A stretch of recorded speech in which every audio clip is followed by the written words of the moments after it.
So, good afternoon, everyone. Thank you for joining us for today's program, A Balm for Blue Holidays, Comfort and Creativity After Life Change or Loss.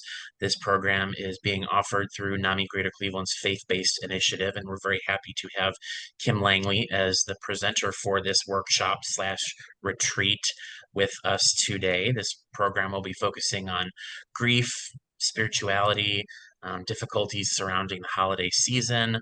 Hopefully all of you are joining today for an opportunity for reflection, maybe a sense of renewal or connection from being part of this program with us. As I stated at the beginning, this webinar is being recorded and will be posted to the NAMI Greater Cleveland YouTube channel later this week. And we will also make sure that the slides and the audience handouts are made available to you. I did send them in an email prior to the start of this program, but we'll also send them in a follow-up email. Just a few notes. Since we are recording, we are asking that you remain muted throughout the presentation and only utilize the chat feature for questions, comments, reflections, and we will be addressing those in the midst of the program as opposed to reserving them for the last 10 minutes or so for Q&A. So we will address them during Kim's presentation. Just a few words about our organization before I hand things over to Kim. Many of you may already be acquainted with NAMI. NAMI is the National Alliance on Mental Illness, and our mission is dedicated to improving quality of life and empowering individuals with mental illness and their family members. And we do that by providing education, support, information and referral, and advocacy. So please know that you can always attend one of our free and open to the public community education programs like this program today. You can also always attend a NAMI peer support group or a NAMI family and caregivers support group. And you can also always call our helpline for more information and referral to mental health services in the community. So with that being said, I will hand things over to Kim to introduce herself, and I will be here in a secondary capacity monitoring the chat while she is presenting. Thank you all for joining us. Thank you, Matt. Well, it's my pleasure to be here, and I want to start with a brief. I'll be sharing. Well, let me say this first. I have been a full-time speaker and trainer, and I had my own company, Life Balance Enterprises, for many years, and now I'm semi-retired, and I give webinars and keynotes at conferences. I am really happy to be with you here today because I have been a student of grief, and I think there's a lot of strength in numbers. So I will also be sharing resources that you might want to use to continue to uplift yourself as the season unfolds. And I lovingly refer to this as running the gauntlet from Thanksgiving to New Year's. And I like holidays, but they are not without their complications, especially when one has suffered a loss. So the first resource I'm going to share is an author named Jan Richardson, which I bet some of you know her, Jan Richardson, spelled just like it sounds. And she's written a book of blessings for people who've suffered loss, and she knows loss well herself, and they're beautifully written, and they're non-denominational, so they're however you understand the divine, the God, they will be comfortable for you, I think. And here's one from a different book that she wrote, also one I recommend, called Sparrow. And I'm invited to just like take a deep breath and shed the cares of the day so far. They'll still be there to pick up whenever we come back. And, really give yourself a gift of time. So here's a little blessing from Jan Richardson's book, Sparrow. In the leaving, in the letting go, let there be this to hold on to at the last, the enduring of love, the persisting of hope, the remembering of joy, the offering of gratitude, the receiving of grace, the blessing of peace. And I think that's a good attitude to come into the holidays with, because our culture approaches holidays as something that we make, something that we do. there's almost, well, maybe not almost. I think there's a strong overtone that we have some illusion of control about how the holidays will unfold. And yet, if we have suffered a loss, or if we have an ambiguous loss, like perhaps we're caregivers for someone who has a mental illness, or is we're saying the long goodbye to somebody with dementia. My own mother had that, so I am intimately and painfully aware of what holidays can feel like when you're caring for somebody who really isn't the mom you remember, for example. um, Whenever we have these complications in our lives, and our lives don't look like Hallmark movies, it can be exquisitely painful at this time of year when we're getting a lot of cultural messages that if we just did it right, our lives could look like Hallmark movies, you know? So we're going to start out by giving that the buzzer so that we're all on the same page, knowing that we reject that myth and that we're trying to live in the real world, and that what we're going to do and reflect on in the next 90 minutes will help us to live gratefully and happily as possible in the real world, right? So let's start with Howard Thurman of happy memory. He was a minister and a very thoughtful and philosophical man, and a really busy life. And in his book, Meditations of the Heart, he wrote something that's been really formative for me, because I am a Energizer bunny, and for many years before I maybe learned better, I was like kind of running through my life. So this has been meaningful to me, and I think it might serve as a watchword to you as well. How good it is to center down, to sit quietly and see one's self pass by. The streets of our minds seethe with endless traffic. Our spirits resound with clashing, with noisy silences, while something deep within hungers and thirsts for the still moment and the resting lull. So that's actually my first invitation to all of us, me included, that sometime in these next weeks we make a space, because it won't just happen. Usually we have to make a space for the still moment and the resting lull, and whatever we have to do to arrange that hour, that 5 minutes, that day, that half a day for ourselves. I'm going to encourage us all to do it now. In our culture, the way the holidays tend to flow is build up, build up, build up, build up, crash.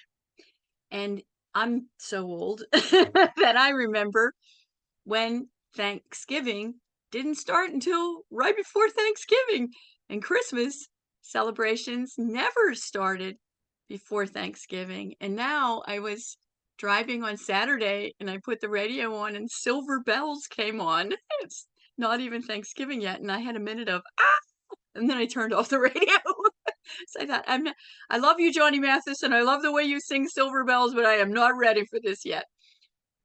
So if you are of a spiritual bent, and I'm imagining many of you are in your own ways, seekers or churchgoers or practicing Muslims, or people who go to temple, however you celebrate, I think there's something to be said for trying to keep sacred in your own way the run up to your holiday, whether your holiday is Hanukkah or Christmas or whatever. And Christians, of course, have kind of an easy opportunity here, because the Christian faith has season of Advent. And Advent starts the Sunday after Thanksgiving. It doesn't start December 1st, the way the Advent calendars would have you think. It's not just a secular season, it's a religious season. And so part of what helps me keep my head on straight, mostly with the demands of preparing for holidays, is that we try, and I don't assume that everyone here is a Christian by any means, but I'll just use this as an example. We try to keep Advent Advent and Christmas Christmas. And the 12 days of Christmas, my friends, most of you probably know this, but I keep meeting people who don't, are not the 12 days leading up to Christmas, as commercial society might have you believe now. They are the 12 days after Christmas, between Christmas and what was traditionally called Epiphany, January 6th. So there's a built-in way to calm some of the madness of the season. So in our family, we traditionally haven't even put up a tree, for example, until about the third week in Advent because we want to try and keep Advent as much as we can. And we use an Advent wreath to mark the time and as a visual reminder that it doesn't all have to be like happy, happy, happy, that there's this whole element of slow down and stillness and waiting that is also part of the season. And even though it's been eclipsed in many ways in the United States because we're a consumer culture and Advent doesn't sell products, Christmas sells products. So I don't have to tell you that Christmas keeps coming right after Halloween now, but you can swim upstream against that, I guess is what I'm urging. So think now just for a minute about how could you get a still moment? How could you get a resting lull? Um, what kind, in your own tradition, what kinds of reminders could you employ to help you slow down, take a minute? If you put up decorations for Hanukkah or for Christmas, how can you actually take the time to sit with a glass of wine or a cup of cocoa and enjoy them rather than just throwing them up and then taking them down? I'll move on in a moment, but I have to confess that personally, I feel a little sad that the day after Christmas, there are so many trees on the tree lawn because that's when I really have the time to sit in the holy dark and look at the lights with my cup of cocoa and just be still and grateful. So, if you're here because you want to figure out a way that you can celebrate holidays that fits you better, these are some of the suggestions, and I'll make a few others along the way. It's your holiday, and you get to do some, if not all, of the things you want to do to celebrate it and to make it maybe special, but not crazy. All right. So I start with my blessing on that. And with this reminder, how many of you have felt like this ant at times that you can't do everything and that we shouldn't do everything? And that for most of the history of the world, and in many cultures still in the world, people are not expected to do everything at holiday season.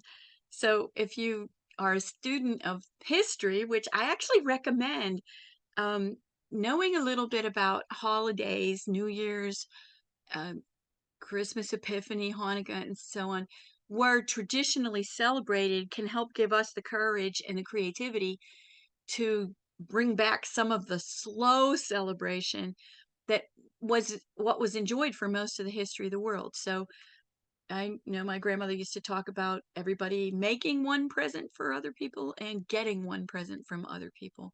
Well, that reduced a whole lot of crazy running around and huge bills coming in January for impulsive spending that happened in December.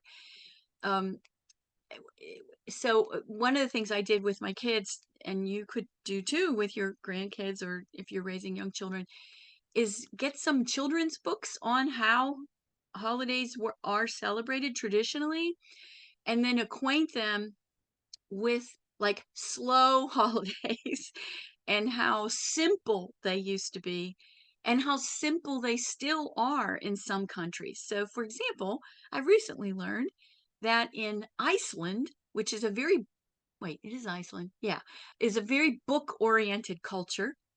Um, People give a book traditionally on Christmas Eve. And then they spend Christmas Eve reading to each other out loud. I mean, that might not be your cup of tea, but to me, it sounds like heaven. And so I'm not saying you have to give books to people who don't like to read or, nobody has to do anything. But it's useful sometimes to introduce our family members and friends and loved ones to the idea that not everybody does it the way we do, and that you may want to become a little countercultural in your way, in your own way, because you can't do everything and you don't wanna anymore. All right. So we know this. Part of us, as one of my mentors used to say, what does your wise person inside tell you? about what you would like this to be, whatever the situation was. And my wise person inside usually had a desire that was less complicated, less hectic, and less energy consuming than what my unwise person on the surface had been choosing to do. And so part of us, your wise person inside, knows that you can't do everything, but a lot of us try or have tried to. If you're in a process of conversion to more slow holiday, you may have memories of when you tried to do everything anyway. And that's because our culture is a real superhero culture. It's a real like quit whining, pull yourself up by your bootstraps, get on your big girl panties, and put your head down and work harder. That's kind of been a lot of us got that message growing up. Let's put it that way. Not everybody, but a lot of us did. And so I want to start, and this may seem a weird place to go in a retreat on Blue Holidays, but I want to start with this quote, which I hope some of you will write down and revisit during the season. And actually, during the whole winter, this is a great comfort to me. Winter in Ohio, like it's going to get dark tomorrow and it won't get light again until spring. So um, that's always a little bit of a challenge for me because I do have a tendency toward depression and I definitely have seasonal affective influences. So, and when I read this quote by Alain Baton, I felt a huge release, like just a big sigh of relief. And I thought, this is something our culture really does not understand. Feeling lost, crazy, and desperate belongs to a good life as much as optimism, certainty, and reason. That's so important. I'm going to say it again. I'm going to invite you to get it tattooed on your forearm. I'm going to invite you to write it down and print it out and hang it up in your kitchen where you'll see it every day. So that, and you can put something equally positive next to it. It doesn't have to just be this quote that carries you through the season. But when you feel overwhelmed, especially as we are very multitasking in modern life, and yet we're walking around with caveman brains that really aren't so designed for multitasking as we would like to believe. Almost all of us tend to have periods where we feel lost, crazy, and desperate. But instead of beating ourselves up, remembering that anybody who's honest and still has a very good life is going to have experienced those feelings.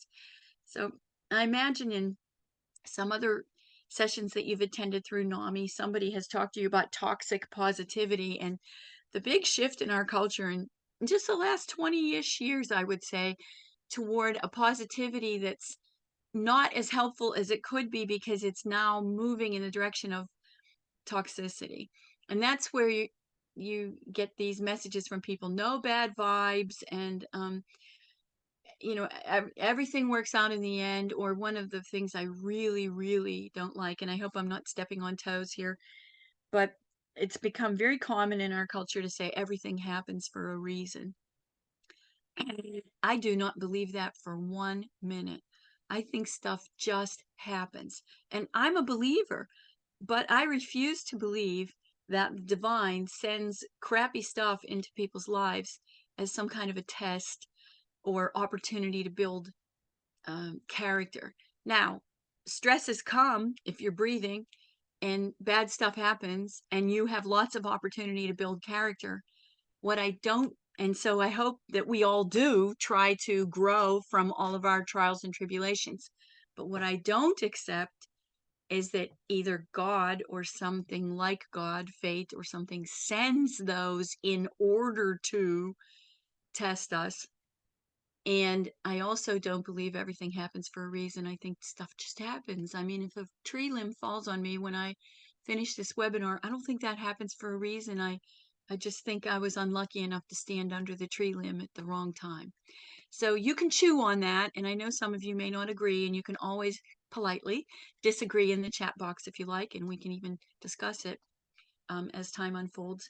But I want to be clear about where I'm coming from as I talk about a balm for Blue Holidays, because some people think that when you talk about a balm, you're going to wave a magic wand and sorrow will disappear.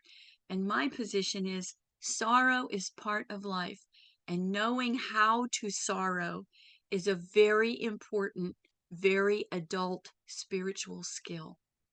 I have a friend who's a minister, and she grew up in Lebanon. And if you know anything about the history of Lebanon, you know they've been a very war-torn and economically depressed country for some time now. And yet once they were just a really beacon of education and a booming economy. And since their civil war, they've really suffered. And she, like many, emigrated eventually to the United States and has built a wonderful life here. And she's just a beautiful woman. And she's one of those people that I admire because her suffering has hollowed her out in ways that allow her to meet other people in their suffering. But we were talking one day about the crazy in our political situation and our culture right now.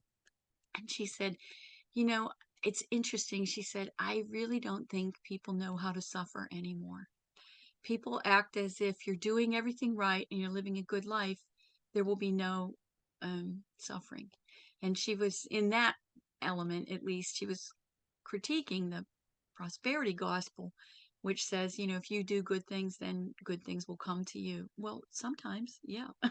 But a tree limb might also fall on you. And it's not because you drew that to yourself or you deserved it or any of that stuff. There is a randomness also in life that is pretty much the only way I think we can account for suffering, apart from that suffering which we create for ourselves, which I guess we've all done through bad choices, etc. So in Isaiah 43, chapter 19, the prophet says, see, I am doing something new. Now it springs up. Can you not perceive it? And I think this is a beautiful message of hope for this time of the year. Now, sometimes this is a painful message of hope because if you've suffered a loss and you're grieving as you approach the holiday, maybe you've been through a divorce or a death, or even the death of a beloved pet can really hit you very hard. A move, divorce of one of your children, any change in family constellation, somebody who's mentally ill has been doing better and now they're doing worse, someone stops taking their medication, and so on. So, the something new isn't always positive. But one of the ways I interpret this quote is that I am doing something new. That if I'm living an examined life, and if I'm trying to walk in a spiritual path, then no matter what caca hits the fan, and it will, if you're breathing, eventually hit the fan, something new can spring up. And I put my energy in the place of hope. Now, can you not perceive it? What an interesting question, because I'll tell you what, a lot of times at the beginning, I cannot perceive it. So very frequently my prayer is,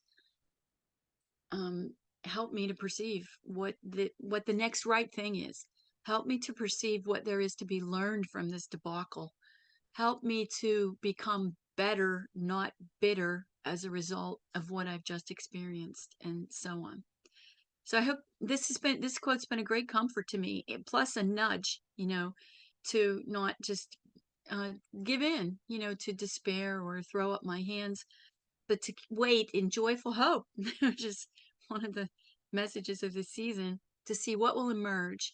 And then, of course, to ask for help if I need it so that thing will emerge. That's part of why I was really happy to say yes to NAMI, because NAMI is the kind of organization that's out there, if we need it, that can help us to figure out some of our confusions or our next right steps. All right. So once again, feeling lost, crazy, and desperate belongs to a good life as much as optimism, certain, and reason. And I'm going to invite us all not just to say, oh, yeah, that's probably true, but to really let that sink into your bones so that the next time the caca hits the fan in your life, you can be gentle with yourself. You can remember this quote as an opening to self-compassion, because I think that's an important message for all of us, and especially at this time of the year. Now, I'm not a practicing Buddhist. I do have a meditation and a reflection practice. I keep a journal and so on, but I'm not trained, or I don't practice as a Buddhist every day. But I admire many of the aspects of Buddhism, and maybe you can too, because some people, wrongly, it turns out, think that Buddhism is a religion, and that because it's a religion, then it's incompatible with the practice of Judaism or Christianity or Islam. But in fact, Buddhism is a philosophy. Buddha is no god. Buddha is like a prophet. he's a wisdom maker. And the tenets of Buddhism are meant to lead one toward calm and an examined life and a more peaceful world. And therefore, personally, I have found some reading about Buddhism to be very compatible with my own. I'm a Christian faith, and so I admire that philosophy, and I want to try and get it a little more of it into my life right alongside my beliefs. The reason I chose this picture to share with you is because the minute I saw it, I just laughed out loud. Because here I am aspiring to a Buddha-like calm. But really, if I'm honest, I'm a lot more like the monkey. And I imagine that some of you are with me. So there's so much going on in the world right now. I'm not naive. I mean, I know the world's on fire. We're all worried about global warming. We got two big wars right in our faces, and other conflicts happening around the world. We want to be resilient. We want to be at ease with unprecedented events that happen politically, socially, environmentally, and so on.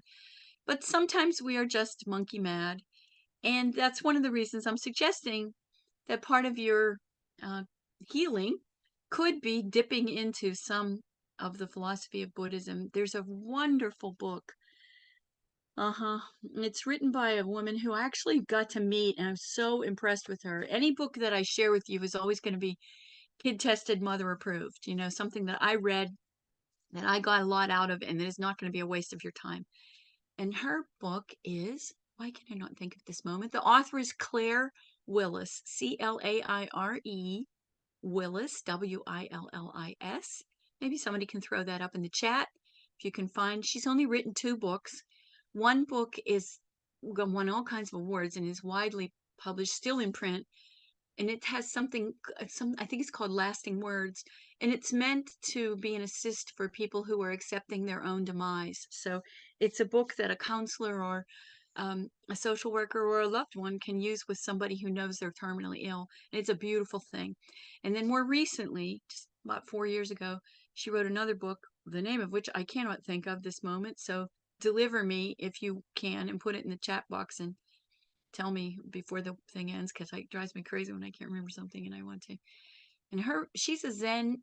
She's raised Jewish, and she is of course Jewish, but she's also practiced Zen, and she is educated as both a grief counselor and a Zen chaplain.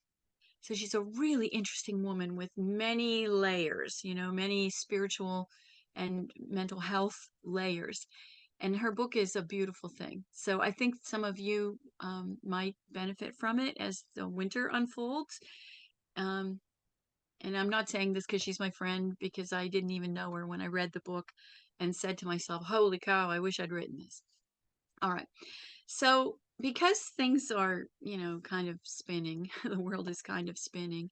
Sorry, let me try and get rid of this. Hide this panel. It is hard to predict the future, and of course we love to be in charge. We love the illusion of control. We love to think that we can make it happen. And uh, Richard Rohr says that if Americans are addicted to anything, and we are addicted, of course, to plenty of things, drink, drugs, etc. But he says the thing almost every American is addicted to is control. And boy, that hit me like a brick in the head, because I am a girl who likes to have her ducks in a row. And the older I get, the more I realize that not only can the ducks not always be in a row, sometimes there aren't even any ducks. So, yes, I think it's good to be planful and organized, and I make lists and do all the things that are useful for keeping one sane and getting things done. But I'm also more quick to acknowledge, and that's why I put this quote in here, that what we're really about is the masterful administration of the unforeseen, and that the call is to ride the whirlwind. So a couple years, well, 5 years ago, my parents died within a month of each other.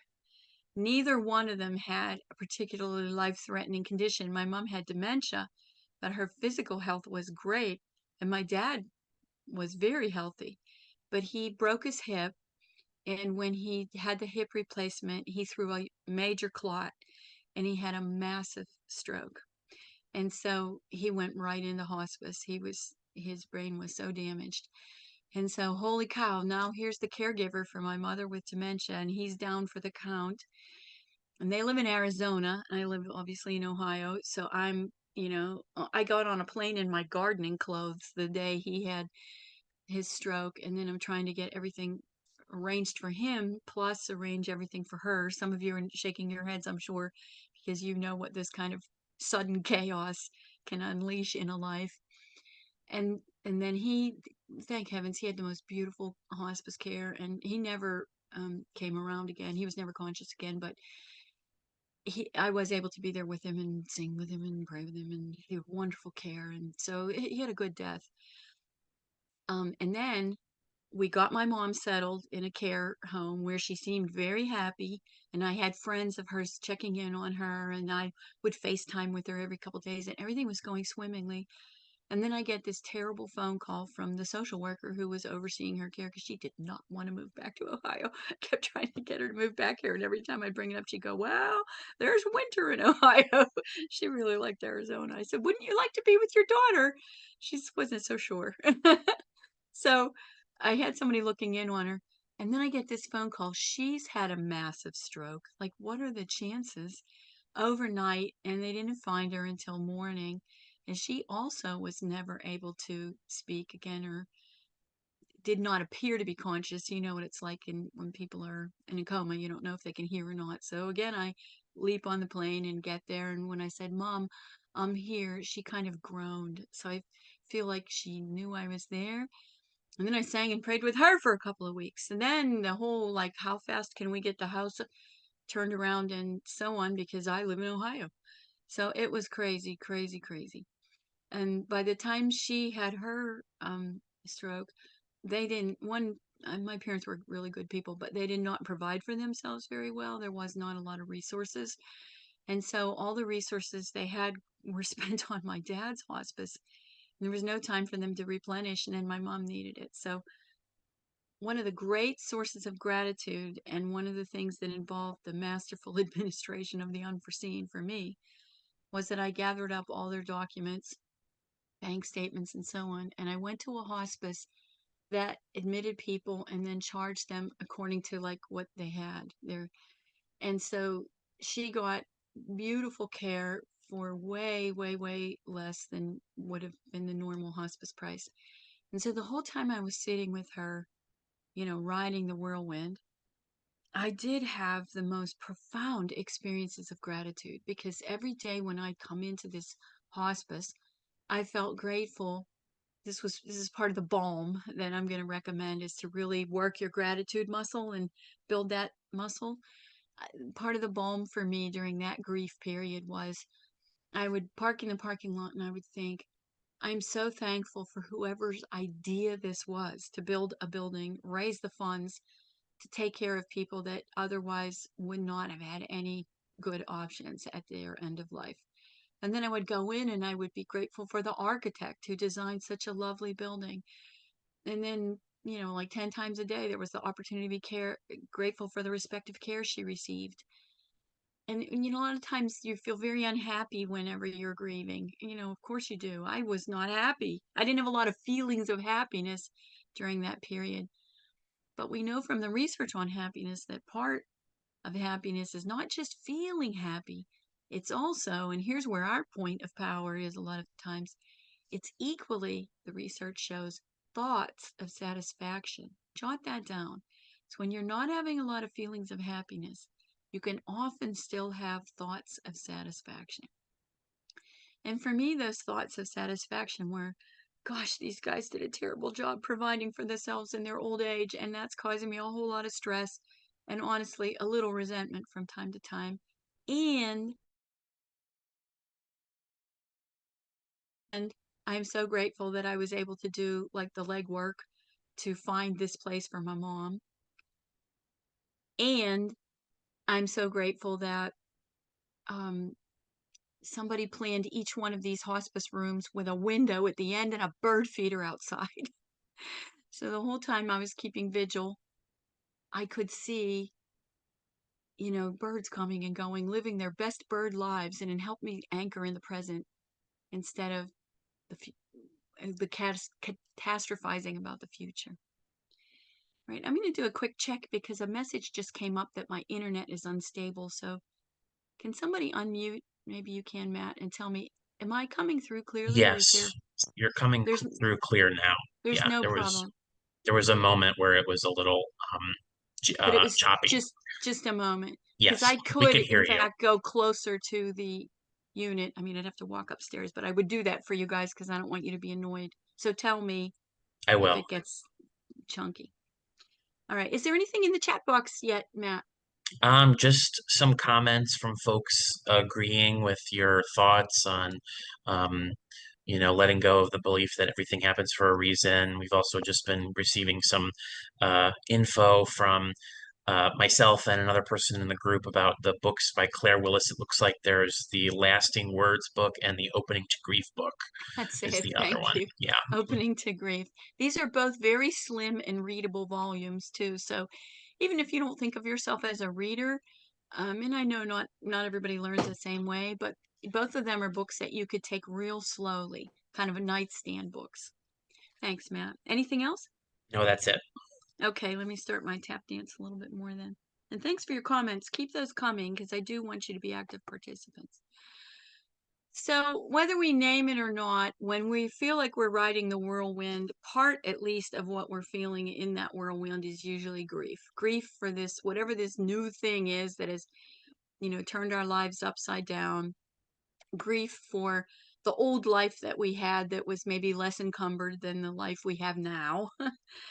And and during the pandemic, the lockdown, holy cow, people were experiencing so much grief, and uh, hardly anyone named it. That was really a very difficult national time because many folks just went on as if nothing really was happening, and yet hundreds of thousands of people were dying alone in a way that we couldn't visit them, we couldn't gather for funerals, and some of you on this webinar may still be grieving a loss that occurred during that time that you could not grieve in the way you wanted to.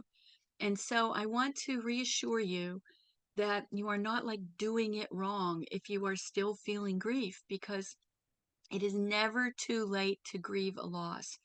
I give grief workshops as well, workshops where people learn about grief and what's normal and when to know if it's complicated and you might need help from a grief counselor, and what are the symptoms of grief and so on. So I do these educational programs too.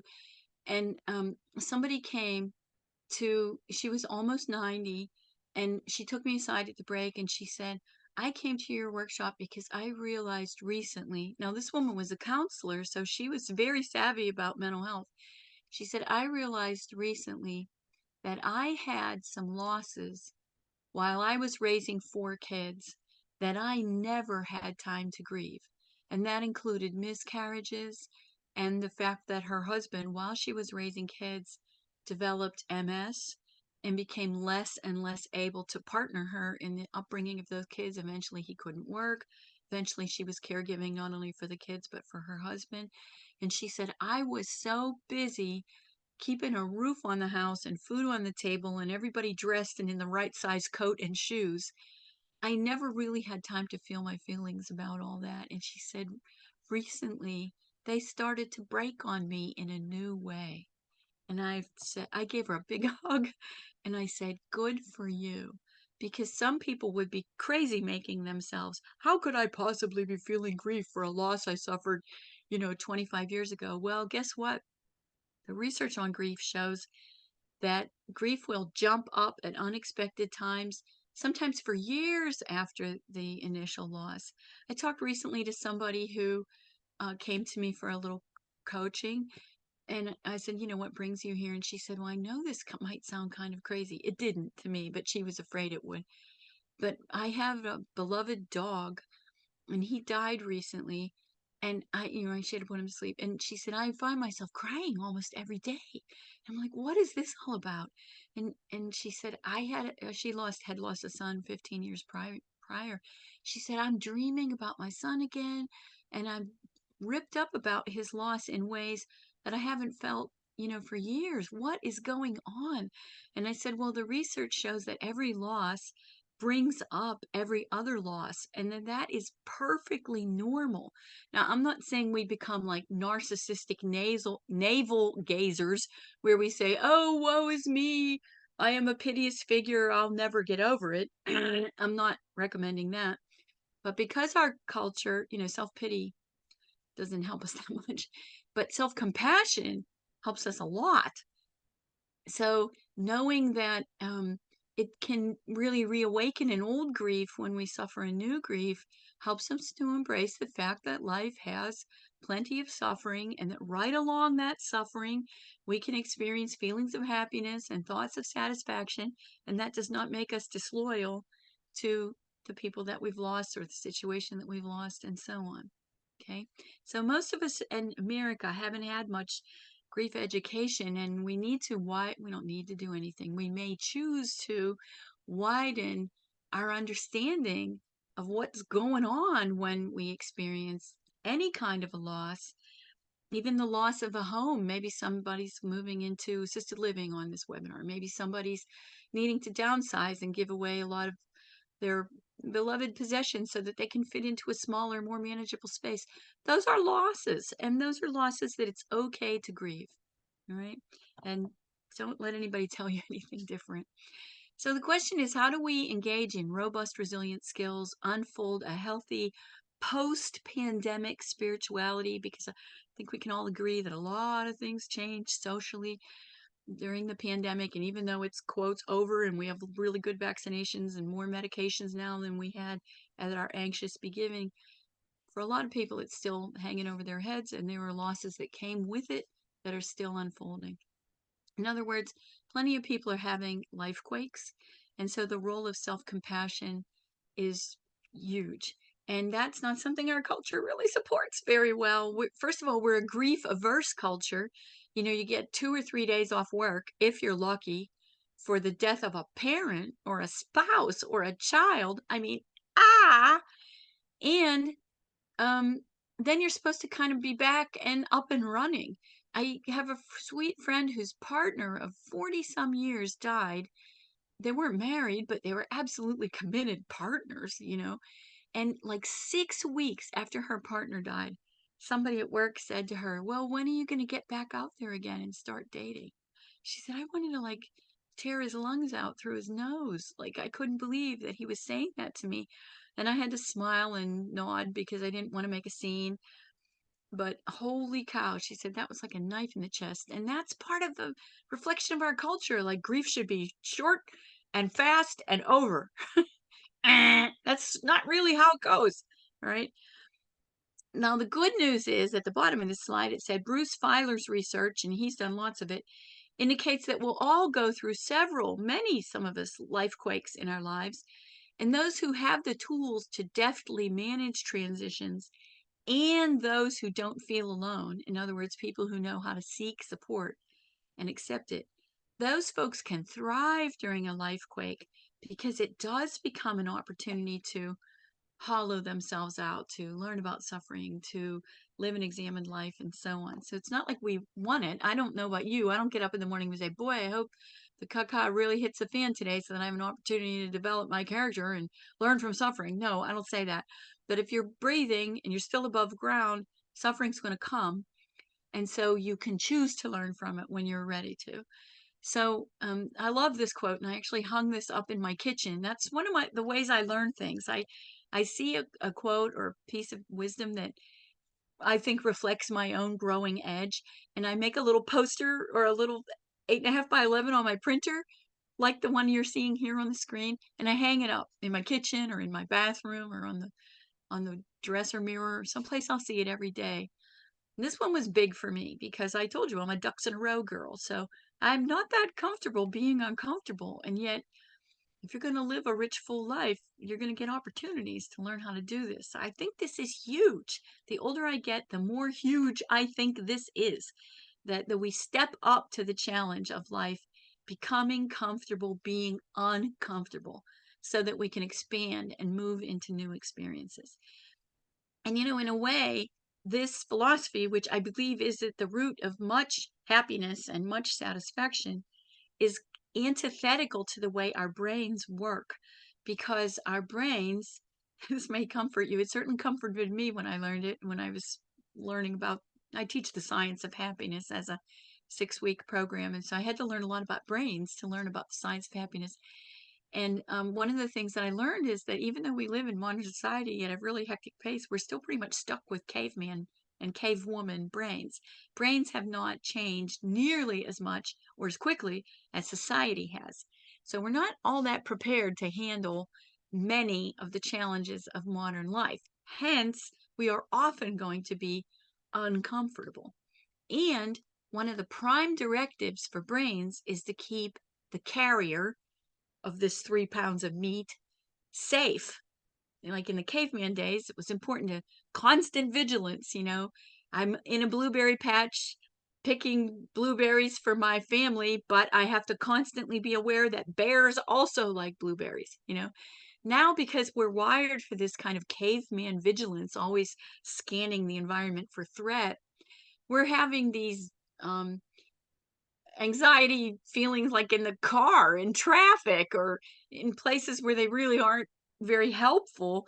The brain, in its primitive way, goes whoop, whoop, whoop, whoop, and brings us up to DEFCON 4 or DEFCON 5 and makes us want to like avoid those painful experiences. And of course, in the land of adulting, that's not always a good solution. So I want to really recommend this as food for future thought, or if you're someone who prays or meditates or keeps a journal or all of those things, um, spend more time with this after this webinar is finished. Now, nobody likes this. I mean, nobody wants to feel uncomfortable. That's why I mentioned adulting, because um, part of adulting is taking it all in and figuring out to the best of our ability what we want to do. So we've been at it for a little while now. I'm going to invite people to take a minute and stretch or stand up if you want to. Take a couple deep breaths, and I'm going to pause for like 30 seconds and just let some things sink in. If you're taking notes, like what's going on for you so far?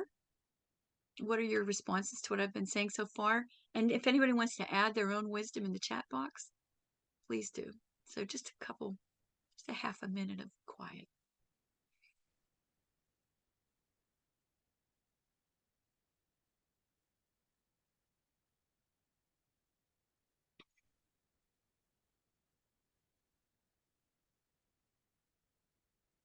All right, Matt, is there anything in the chat box, or are people just taking some deep breaths and ready to go on?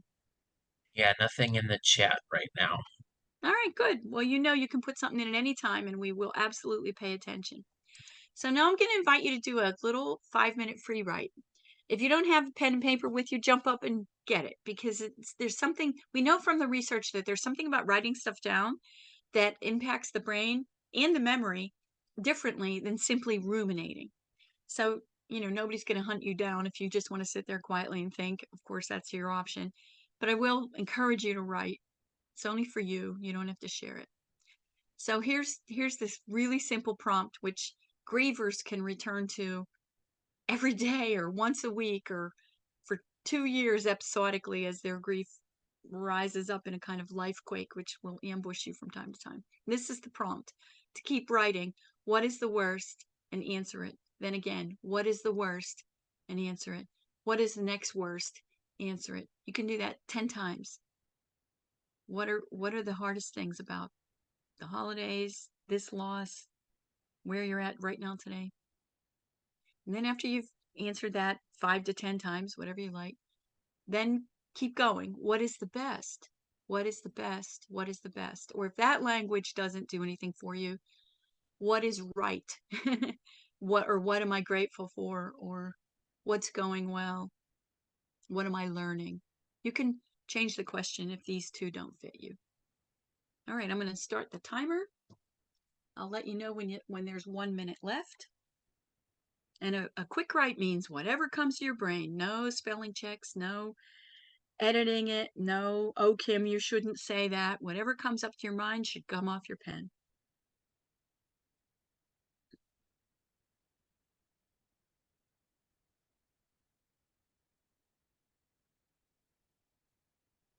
Okay, 5 minutes is starting right now.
One more minute.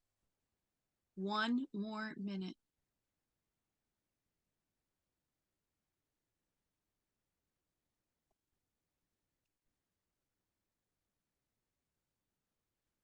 If anyone's finished and they want to share in the chat box, because we won't be sharing verbally, but if you'd like to cut and paste or write something quickly in the chat box that seems appropriate to share with the group, then go ahead. We may not read them all, but you're welcome to post them. Of course, there's no pressure to do that.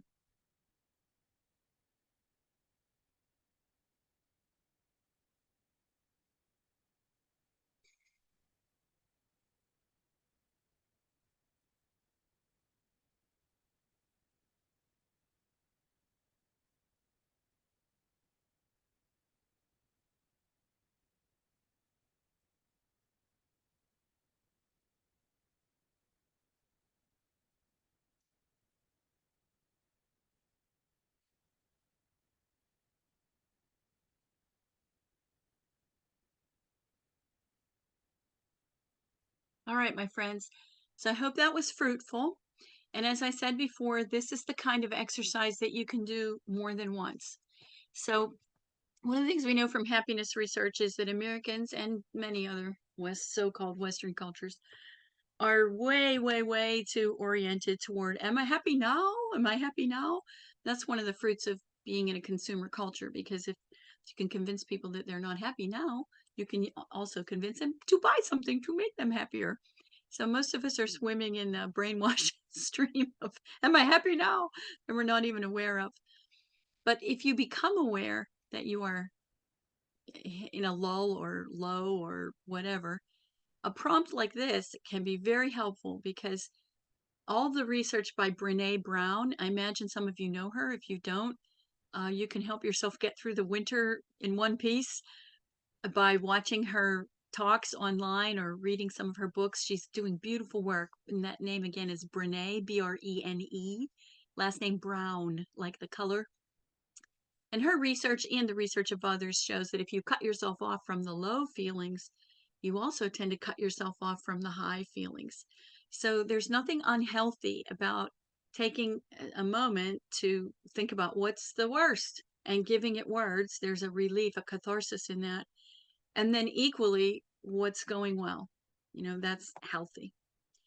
All right. So I'm going to pause it now that this quote changed my life and might change yours. And I absolutely was not raised to believe this. And so when I first saw the idea that nobody's in charge of your happiness except you, my first feeling was like, no way, or resentment or something. Because like many people, I was raised to think that other people can make you mad, or other people can make you unhappy, or so on. So, I'm not naive. I have a family and a husband, and I live in the world. So I know that there are certainly things that can trigger anger or trigger unhappiness and so on. But what I learned, and why I like this quote so much, is that there's always that moment of choice where you decide whether you're going to let yourself be triggered or not. So a trigger might come, then you might say to yourself, you know what? I'm not going to let that ruin my day, or I'm going to spend 5 minutes or a half an hour or whatever you need to be like miserable about the fact that I just backed my car into a telephone pole 2 days before Hanukkah. But being miserable all day or for a week is not going to fix my car. Therefore, I'm going to allow myself to be unhappy about it for X amount of time. And then I'm going to try my darndest to like move on, because why would I throw good time after bad, and so on. So this quote is what helped me mostly make that change in myself. And if you're married or partnered or committed, have really good friends or whoever your circle of support is, sometimes they will do things that may trigger your unhappiness. But we always have choices. We have choices to try to communicate with them. We have choices to distance ourselves from them. We have choices to set boundaries around certain things. We have choices to learn the new skills that we need to manage those triggers and so on. All right. So this is a lot of responsibility though, and a lot of people don't like this because it's certainly easier to play the blame game. You are the reason I'm miserable than to say, maybe I'm the reason I'm miserable. Somebody said to me one time, and I love this idea, was it really a bad day? Or was it a bad 5 minutes that you milked all day? I was like, okay, that makes me think, right? So, for your consideration, what would it take for you to believe that nobody's in charge of your happiness except you? And how would your life change if you really believed it? That's something you might want to carry with you. Now, this quote is one I'll keep up long enough so you can copy it if you like. Or, of course, you can just Google the beginning of it and it'll come up. But I think this woman really has the right stuff. Like, this has been a guiding light to me. It's oversimplified to say happiness is a choice. Happiness is a choice. And a lot of times we can make that choice, but that's not the whole story. It's more accurate to say happiness takes lots of choices that are sometimes hard to make. Like, this is the end of the same quote, the choice to accept ourselves and our struggles, the choice to take responsibility for getting help, and the choice to do the things that are good for us, even when, especially when, we feel like giving up. So I'm going to back that up again because I think, boy, if you don't get anything else out of this time we've spent together, this would be a real value for you going forward and has been for me. It's oversimplified to say happiness is a choice. It's more accurate to say happiness takes lots of choices that are sometimes hard to make, like the choice to accept ourselves and our struggles, the choice to take responsibility for getting help, and the choice to do the things that are good for us, even when, especially when, we feel like giving up. So if anybody has wisdom to add to that, I invite you to put it in the chat box because I'm very conscious I'm not the only person on this webinar who knows a thing or two about life. There's a lot of years of accumulated wisdom sitting out there on the other side of these computer screens. So please type whatever might be useful. All right. Then my other thing is like, grow your funny bone, no matter how miserable. No, in fact, I would say the more miserable things are in life, the more we need to practice growing our funny bone. And this is another one of the things that I printed and hung up in my kitchen for a couple of months until I believed it. Relax, nothing is under control. And isn't that the doggone truth? Or at least sometimes it feels that way. So while you were doing your 5-minute write, I stood up and I grabbed some of the books that I want to share with you. And a list of some of these is going to come to you as well. This is the one that Matt was kind enough to post, Opening to Grief, and by Claire Willis. And you can see it's small and readable and great for bite-sized chunks. It's just a beautiful thing. And another one that's really terrific, small, readable, so on, is this one called Healing After Loss, which has been in continuous print for a long time because so many people find it helpful. When somebody has a loss, like the loss is fresh, this is the book that I give them because it's just a page a day. Look how simple and doable that is. You can start it anywhere in the book. So if your loss was yesterday, you start with yesterday's date. If you want to start it January 1st, give it to yourself for the holidays and start January 1st. You can do that too. But this was such a comfort to me when my parents passed away. And then here's the one I mentioned earlier by Jan Richardson. All her stuff is great. Her website is great. Her talks online are great. She's just a really interesting woman. She's an artist too. So if any of you are artists, you will find her a companion in that way. But this Cure for Sorrow is blessings, especially for times of grief. And then particular to this season is a book called A Weary World, Reflections for a Blue Christmas. Also very slim and readable, and maybe just what you need to help you get through now to the end of January, for example. And then this one, Good Grief Rituals, also a tiny little volume, is a practical book that helps us to get through the experience of grief. And step by step, we are shown how to cross its dark valley and arrive safely on the other side. Now, let me mention that when I say other side, I don't mean get over it. My own philosophy and a lot of research bears this out is that you never really get over, and that closure is not even a goal for grief. And that's another sad myth in our culture, that you should be, you want to go for closure. Well, if it was a really loving relationship, why would you ever want to get over it? You want to remember that person. You want to carry them forward as part of whatever new life develops for you after their loss. So I think language that's more helpful is that we learn to carry grief, not that we get over grief. And I guess it would be okay to mention that I've written a book myself on grief, Send My Roots Rain, a companion for the grief journey. And that's part of the message of my book, is what me, the average person, learned from reading about grief for the 4 years that it took me to write the book. I interviewed 40 um, rabbis, imams, ministers, funeral directors, hospital chaplains, veterans, people who'd lost a child, and took notes on all those interviews. And every interview ended with, "What would you wish you had known about grief before it came to you?" And then I made sure all that wisdom made it into the book. So if the book is any good, it's because so many people contributed to it. Um, if you if you're in Ohio, I mean, I could even send you one or buy it from the publisher, because Amazon isn't carrying it, even though it's in its third edition. There's plenty of copies out there. So on Amazon, it's only available as a resell, and it's more expensive. So go to the publisher if you want to get it.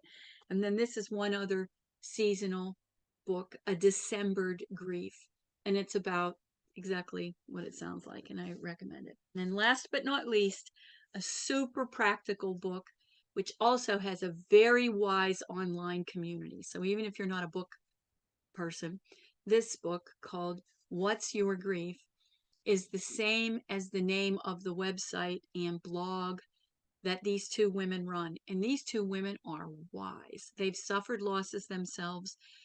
They've been doing grief work for a long time. And they started off just blogging about grief. And from the wisdom of their blogs, this huge online community formed around them. And so then they started to put out a question out there and crowdsource wisdom from this huge and really solid. This is not like pep talk advice. This is like really solid advice, and experiences shared.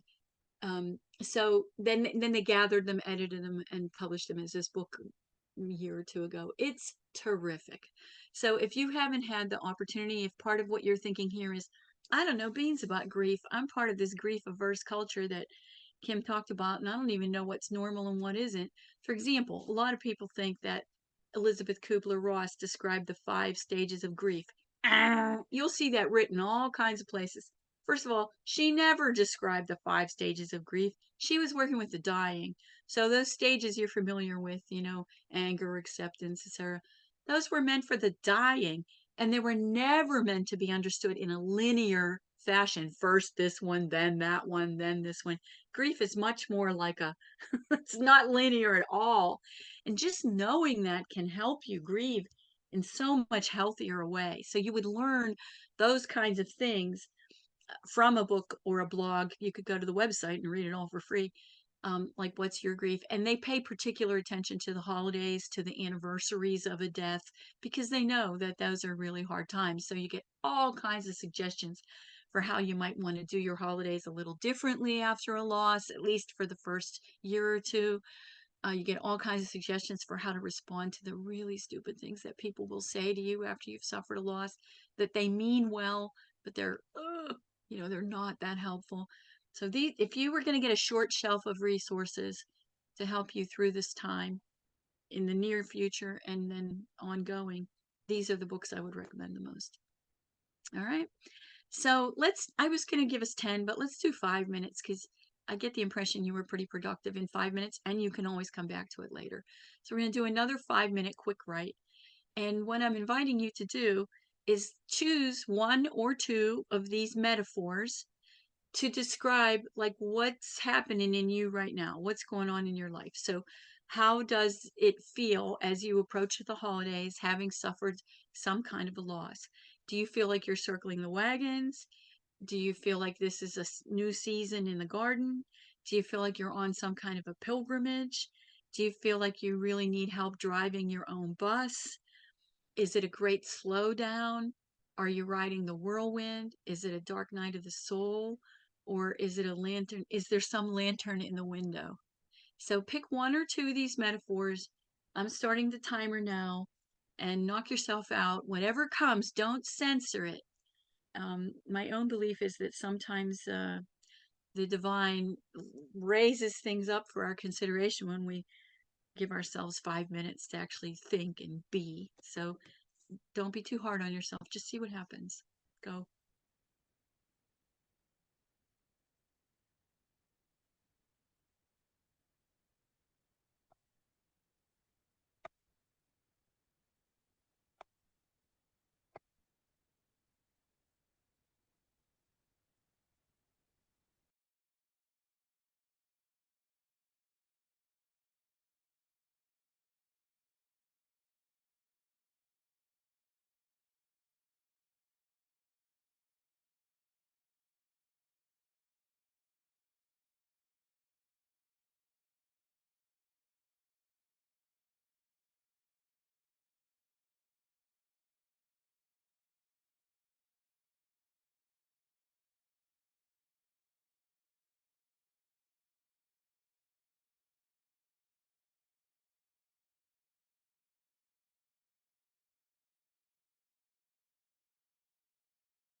One more minute.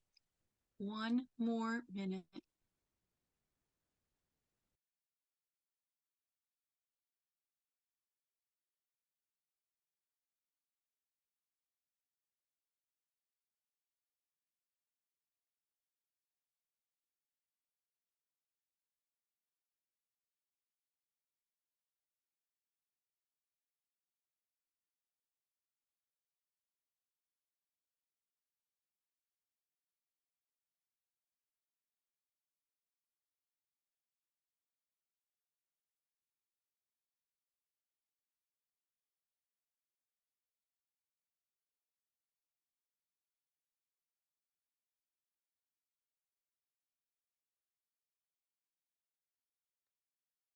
If you finished early, or if nothing's coming to you right now because we're on a webinar and you need more space, take a minute, if you will, to jot down some of these metaphors and revisit them.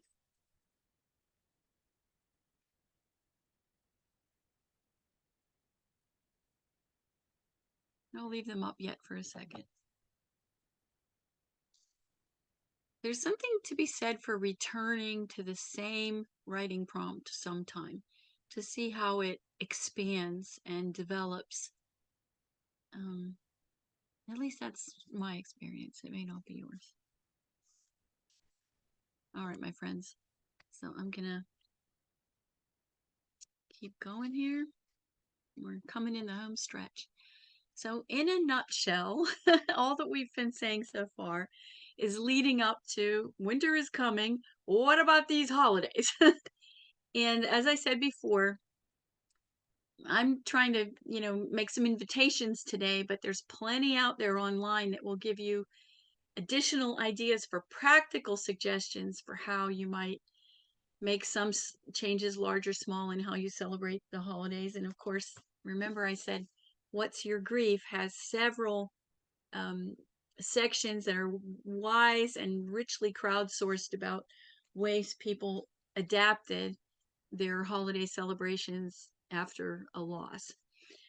So maybe this is just the beginning for you. I'm hoping we stuck our toes in the water and you'll keep running with it. Here's 3 more key questions. I found these, I'm sorry, in a book, but they're actually by Francis Weiler, Weiler. His book is also very slim and readable. The only reason I didn't hold it up for you is because I didn't want to overwhelm with too many resources. But Francis Weiler has written some good stuff. I'll bet Matt's familiar with it. And one of my biggest takeaways, because it was a grief counselor who turned me on to his book, he's a researcher as well. And he came up with these 3 key questions for grievers: what is lost, what is left, and what is possible? And holy cow, they are so simple, but such powerful questions that I invite you to keep taking them to your journal, to prayer, to meditation, to your therapist, to your spiritual guide. What is lost, what is left, what is possible? It really helps you come to terms with what is now, the new what is, but not in an entirely depressing way, in a realistic way that honors all your feelings and the whole reality. And even when I'm not grieving, if just have a problem that I need to solve, or there's been some big change, maybe not a grief change, but some change that knocks me off my feet a little bit. Like over Labor Day weekend, my husband had a stroke, and he's only 71. So it came completely out of the blue. He didn't have any risk factors for stroke. And then I was in Atlanta, and I get a call from the hospital. I'm sorry to tell you, I'm at Fairview Hospital with your husband. He just had a stroke. He's recovering well, so I'm not looking for sympathy here. He's working hard at his PT and OT. And I'm going to pick him up as soon as we're done. But at first, it was a brick in the head. And I came back to these 3 questions. Okay, for this moment, as he's trying to regain function, what is lost, what is left, what is possible? Then a couple weeks into it, when he had regained some of his function, what is lost, what is left, what is possible? Very clarifying questions. I urge you to jot them down and return to them. And they're also helpful questions if you're in a ministerial role with anyone. So if people are coming to you for help with grief, these are 3 really useful questions. And the grief counselor who turned me on to them said that over the years, many people, when she's having her last session with them, and she'll say, what's your biggest takeaway as we wrap up our work together? She said they would bring up these 3 questions. So don't believe me, believe the word. Now, we're just about out of time, so we're only going to do 5 minutes, and then I'm going to wrap us up. So instead of 10, I'm setting the timer for 5 right now, and I'm inviting you to think again, very free and easy, whatever comes up, and return to them later. If you are the introverted style and you need more time to process, that's perfectly normal. So here are the questions. What are my magic wand hopes for the holidays? Thanksgiving through New Year's, or even through the end of January, or however some people don't celebrate Christmas until January 6th. So apply this to you, okay? And my magic wand hopes, I mean, if you could have anything you wanted. So thinking big, like if it was crazy, insane, anything I wanted, what magic wand could I wave to make the holidays what I want them to be? Okay, then back to reality. What's actually under my control? What can I actually influence? You know, it's early enough now that if you want to make some changes, you could start to have conversations with your family about, or friends, about how you want to do things a little differently. Just you, they don't have to change for you, but you might want to do things differently. What can I simplify, omit, or refashion for this year to make the holidays more what I need, or less stressful, or, you fill in the blanks. And what new joys might I imagine if old joys are not possible?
One more minute.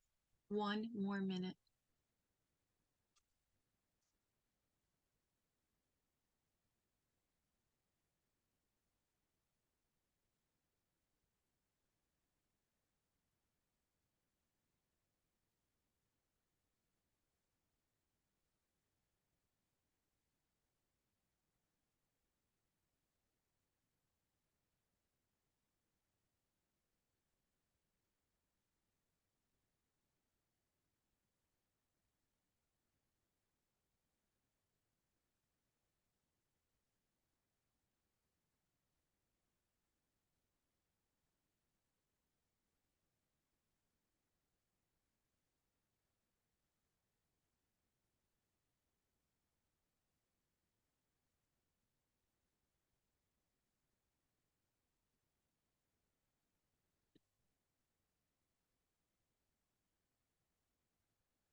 So I hope that was fruitful. And again, these questions are rich and wide and may look different to you on another day. So there's certainly something that you can return to. Um, so I want to wrap up by asking, what's happening with you? If you want to share some of what you've written or a summary of it in the chat box, please go ahead. And does anybody have any questions, comments, or yeah buts? Yeah, but what about that you want to share?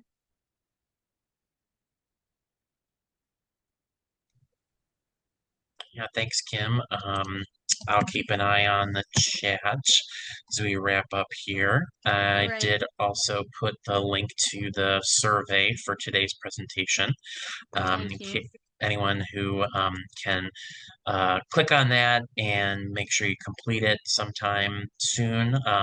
We just That's ask for your important. honest, anonymous feedback in response to the program. So definitely complete that for us. Um, oh, this is a nice comment. Your ideas are like a fresh waterfall. Thanks. Oh, thank you. I do try to do my due diligence so that there's, something for everybody. So thank you for saying that. You know what, Matt? Would you be kind enough to put up the website for the What's Your Grief group? Yeah, let me find And it. when you find that, you'll see that they have even different communities. Like if you lost a pet, there's one community for that. If you lost a spouse or an adult child, or so on. And then maybe you could also post a link to their holiday suggestions because they're terrific. That will make it easier for some people to find them. All right, well, I'm going to wrap it up with this quote and a quick poem. Anyone can slay a dragon, she told me, but try waking up every morning and loving the world all over again. That's what takes a real hero. So part of how I've tried to make friends with winter is I make an effort to wake up every morning and love the world all over again. And that is entirely compatible with being a griever. You can be sad and wistful and mad and everything, the whole range of human experiences, and you can still be willing to love the world all over again. And that's what this poem is about that has carried me through many, many, many a time. And if you like it, it's in the handouts that Matt attached. And it's all, you can also find it online and share it in your social media. A lot of people need this message. So it's called The Thing Is by Ellen Bass. The thing is to love life, to love it even when you have no stomach for it and everything you've held dear crumbles like burnt paper in your hands, your throat filled with the silt of it. When grief sits with you, its tropical heat thickening the air, heavy as water, more fit for gills than lungs. When grief weighs you like your own flesh, only more of it, an obesity of grief, you think, how can a body withstand this? And then you hold life like a face between your palms, a plain face, no charming smile, no violet eyes, and you say, yes, I will take you again. I will love you again. Such a strong message there to love ourselves as we are, however we look, whatever condition we find ourselves in, and to try to the best of our ability to love life the same way. And I'd like to close with a little, well, it's a reflection that I find prayerful. I think prayer can be, so many Our Fathers or so many recitations of the Shema every day. But I also think there's prose prayer, and this comes straight from the heart of a beautiful human being named Padraig Otuma. I'm sure you're familiar with him, Matt. Are you? His writing? Sounds familiar. So if you want to send this out to people or if you want to see it yourself, it's in a book called Daily Prayer with the Corey Mila community. And his last name is O apostrophe Tuama. Obviously, he's Irish. And he's the man who's responsible for the On Being poetry reflection that has been going on for a couple of years. And that's really good too. But he's reflecting here on his own painful life and growth and so on. And I just love the way he says it. So let's close with this positive intention for our coming weeks. So let us pick up the stones over which we stumble, friends, and build altars. Let us listen to the sound of breath in our bodies. Let us listen to the sounds of our own voices, our own names, our own fears. Let us name the harsh light and the soft darkness that surround us. Let's claw ourselves out from the graves we've dug. Let's lick the earth from our fingers. Let us look up, out, and around. The world is big and wild and wonderful and wicked, and our lives are murky, magnificent, malleable, and full of meaning. Oremus, let us pray. Thank you, everybody, for being here today. And thank you, Matt, for the opportunity to be with everybody. And if you like, stay in touch. Yeah, one final question before we wrap up. Thanks, Kim. So I know Sure. you are semi-retired. So we had a Yes, question in here. Do you still do work like coaching or spiritual direction work with new clients? Is that something that you're I open do. to? Mm-hmm. All right. I So, am. Thank you um, for asking. yeah, so for the person that asked that question, you can see Kim's email address on this slide, so you can get in touch with her. And again, I'll make sure everyone receives these slides. If you didn't get them already in your inbox, I'll send a follow-up email after this with everything. So thank you, Kim, for providing this lovely program for us today. And thank you all for joining us. Have a wonderful day. Thank you.